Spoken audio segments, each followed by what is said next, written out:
प्रदोष के समय पर, उससे पहले लक्ष्मी और दरिद्रता फिर भ्रमण पर निकलती है।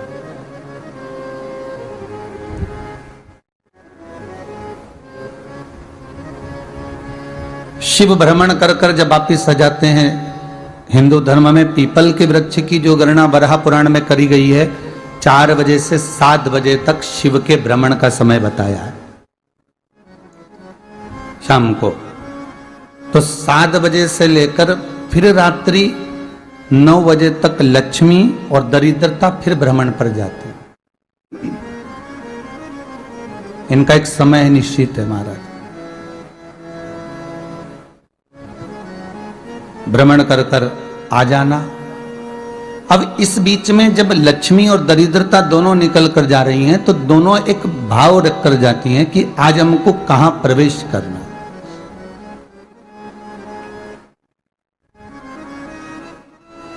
आज हमें किस जगह पर प्रवेश करना है, आज हमें कहां पहुंचना है, आज हमें किस जगह जाना है। और जिस नगर में जिस मार्ग से लक्ष्मी और दरिद्रता निकल कर जाती हैं, ये दोनों का जब निकलना होता है, इनको स्थान दिया गया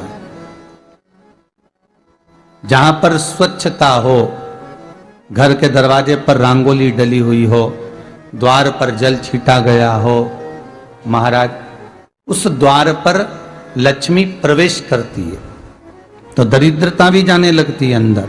जब दरिद्रता अंदर जाने लगती है तो लक्ष्मी उसको रोक देती है, पहले मैं देखकर आती हूं कि तेरे लिए स्थान है कि नहीं, तू यहां रुक।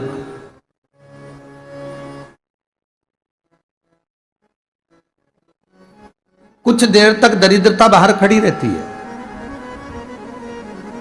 और लक्ष्मी जी की बड़ी बहन जब दरिद्रता बार बार अंदर जाने का प्रयास करती है तो लक्ष्मी जी कहती हैं, जी तू इतनी बड़ी होकर तुझे मालूम है तू तेरा सम्मान होना चाहिए, आदर होना चाहिए, और तू अंदर चली जाए और कोई तेरा सम्मान ना करे तो कितना बुरा लगेगा, इसलिए तू बाहर खड़ी रहे, मैं अभी आई। अंदर जाती है और जब लक्ष्मी जी भ्रमण कर लेती हैं, अंदर प्रवेश कर कर आती हैं, और प्रवेश कर कर आती हैं तो दरिद्रता पूछती है चले अंदर। तो लक्ष्मी जी कहती हैं, तुझे मालूम नहीं है क्या जी कि जिस घर में मैं प्रवेश कर जाती हूं उस घर में फिर दरिद्रता नहीं जा सकती, क्योंकि ये तेरा वचन था, ये तेरा वचन था। अपन दोनों का जब मंगल विवाह हुआ था, मेरा विवाह जब नारायण के साथ में हुआ और तुम्हारा विवाह जब दुसाह मुनि के साथ हुआ, दरिद्रता का विवाह दुसा मुनि के साथ हुआ। जब अपना दोनों का विवाह हुआ था तो अपन दोनों ने एक वादा करा था कि जिस घर में लक्ष्मी प्रवेश कर जाएगी उस दिन फिर दरिद्रता नहीं जाएगी, और जिस घर में दरिद्रता प्रवेश कर जाएगी उस घर में फिर लक्ष्मी नहीं जाएगी। अब जब मैं अंदर देख कर आ गई हूं तो तू अंदर नहीं जा सकती, अर्थात लक्ष्मी के चरण जिस घर में पड़ गए उस घर में फिर दरिद्रता प्रवेश नहीं कर रही। चलते चलते फिर दरिद्रता ने देखा और लक्ष्मी जी इसको लेकर गई, और लक्ष्मी जी ने देखा कि इसके दरवाजे पर जल नहीं छीटा गया, इसके दरवाजे पर ना रंगोली डली है, इसका द्वार साफ नहीं हुआ है,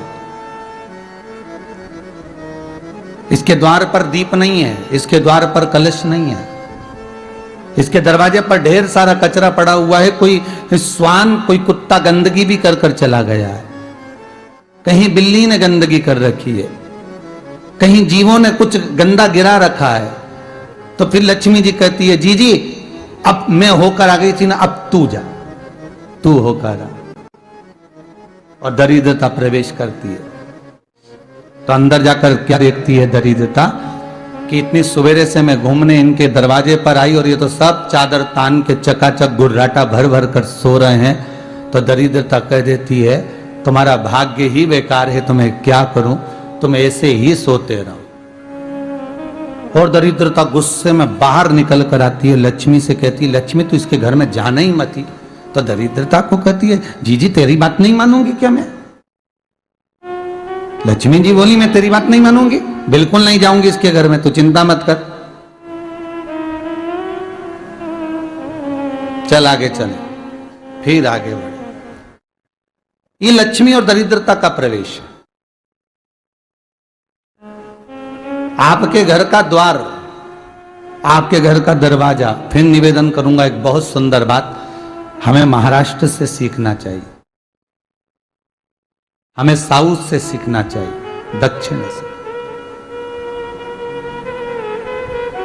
जिस समय पर भक्ति देवी यमुना जी के घाट पर रो रही थी अपने पुत्र ज्ञान और वैराग्य को गोदी में लेकर, समय देवऋषि नारद ने प्रश्न किया था कि तुम कहां पर पोषित हुई हो, तुम्हें ऊर्जा कहां से प्राप्त हुई? तो कहा मैं गुजरात से तो चली हूं। और वहां से चलती चलती भक्ति देवी कहती है मैं बहुत दुखी होकर, बूढ़ी होकर, द्रवित होकर, बड़ी दुख में वहां से चलते चलते जब मैं महाराष्ट्र में पहुंची तो मैंने वहां जाकर देखा कि वहां पर लोग हर पल हर घड़ी ब्रह्म मुहूर्त में उठकर स्मरण करते हैं, नाम जाप करते हैं और दरवाजे पर जल छीट कर रंगोली डालते हैं। तो कह रही है कि वहां पर मैं थोड़ी अवस्थावान होने लगी, वहां मुझे अच्छा लगने लगा। फिर जब मैं और आगे पढ़ी, दक्षिण में जब पहुंची, वहां पर जाकर मैंने देखा कि सुबह से उठकर मंगलाचरण, मंगला स्तोत्र और वेदों की ध्वनि होने लगी। वहां पर मैं और आनंदित हो गई। हमें कुछ चीजें महाराष्ट्र से सीखना चाहिए कि वहां रहने वाले जो भगत हैं, वारकरी संप्रदाय के जो भक्त होते हैं, वैष्णव जो धर्म के भक्त होते हैं, उनका नियम है सवेरे के समय घर में पानी है कि नहीं है, पर जब भी वो घर का दरवाजे के बाहर थोड़ा ना थोड़ा पानी तो छींट ही देते हैं। और छींटने के बाद फिर वहां पर अपने यहाँ तो दिवाली पे रंगोली बनती है जी, और वहां पर रोज की रंगोली बन जाती है कि कभी हो सकता है परमात्मा राह भूल कर हमारे घर में प्रवेश कर जाए, इसलिए वहां प्रतिदिन की रंगोली, प्रतिदिन।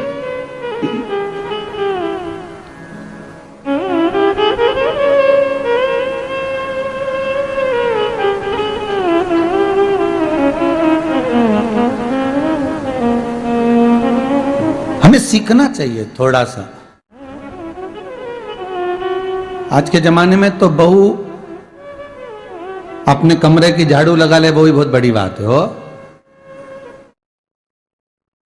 खड़ी खड़ी बहू ये देखती रहेगी कि नौकरानी सही से झाड़ू लगा रही, वहां से लगा के लाओ, इधर से हेड के ले जाओ, वहां से कचरा सोरो, वहां से पोछा लगाओ।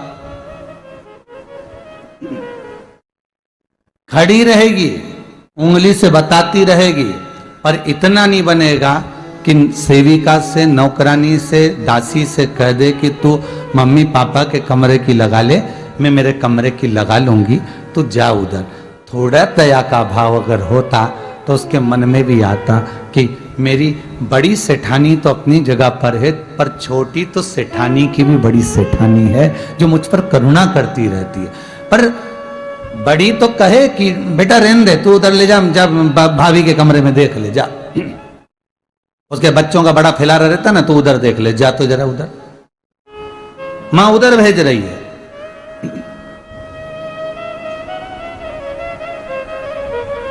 थोड़ा सेवा का भाव हमारे भीतर हो।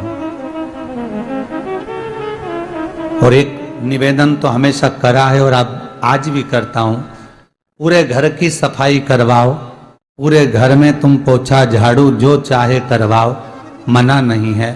पर एक निवेदन है, रसोई घर के अंदर बहू और बेटी ही जाकर भोजन बनाए तो अन्नपूर्णा सदा कृपा करती है महाराज। बहू और बेटी ही।